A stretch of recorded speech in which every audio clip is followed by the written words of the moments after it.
that my son committed suicide. And he committed suicide on my veranda, and my 2 small children are the ones who found him. And they kept telling me, "Mami, come and see, kuna game mbaya Chichi anacheza." And it was a Sunday evening and we had just had supper. And I thought that it was just one of his antics because he was a difficult boy. He became very difficult after he failed his Form 4 exams. And so finally, when they kept going and coming, and I was in my room. When I went outside, I found my son hanging on my veranda. And the most wicked sight in my life is to see his tongue hanging almost up till here. Because he had...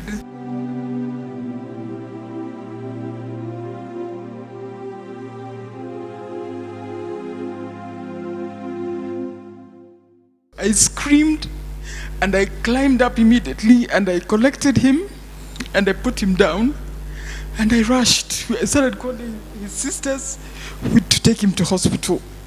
So we rushed to hospital, but when we reached there, the hospital told us that nobody actually was doing anything. They checked it. I told them to put him on oxygen because he was lacking oxygen and his fingers had become gray because there was no oxygen. That usually happens after 2 minutes or about 6 minutes of lack of oxygen in the body. So I walked out and I just went and I told God, "God, please help me. Please help me." So when I went back, they were not doing anything. I said, "Why aren't you doing anything?" And then it just dawned on me that actually it was over.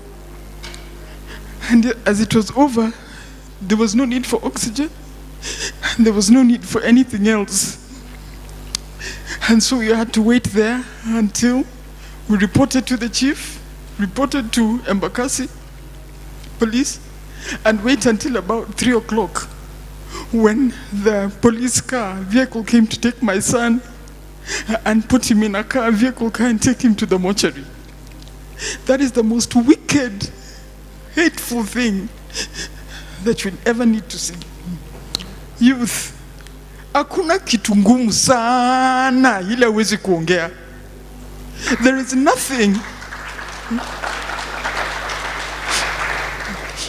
is nothing so hard that cannot be discussed.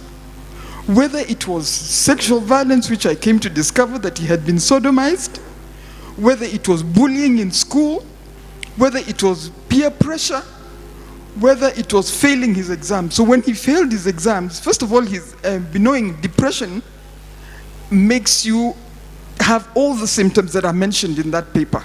All of them, he had them.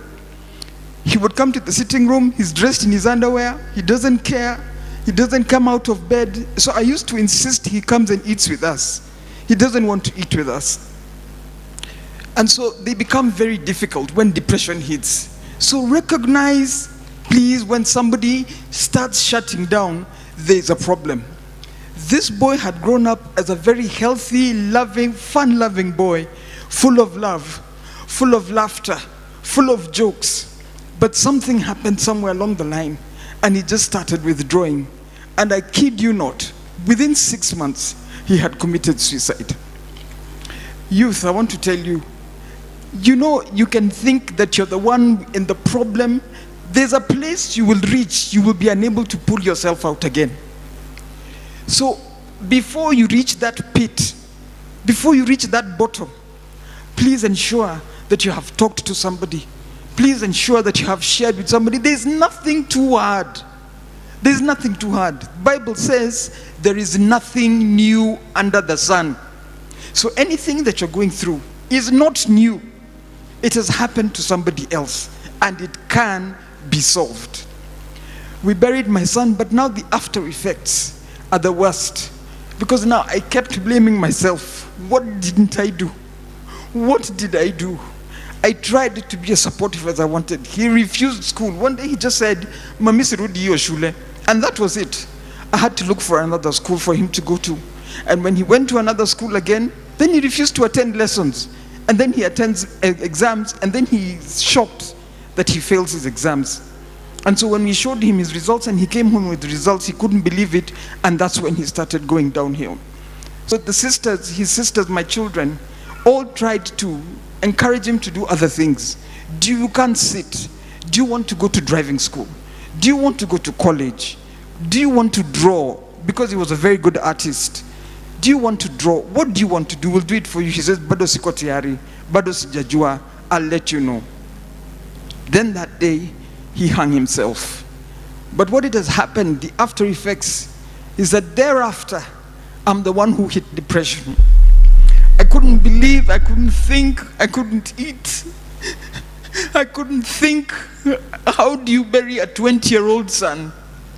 A boy with mandevu? Somebody, how do you bury your son? Just how do you bury your son?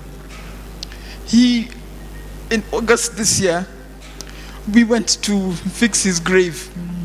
And there's nobody who feels the pain apart from a mother, apart from a brother, apart from a sister. Nobody feels that pain.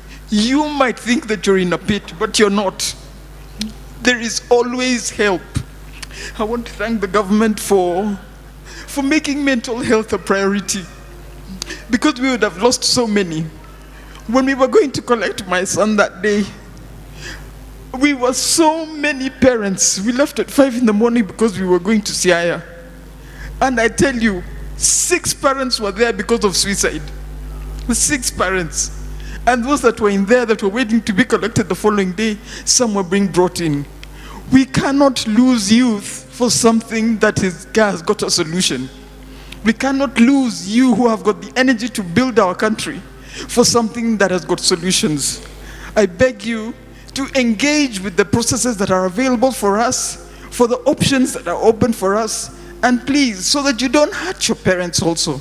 Because even when you go, the pain remains with us. The pain remains with the sisters, the pain remains with the brother, and the stigma that is associated with suicide. I personally don't care.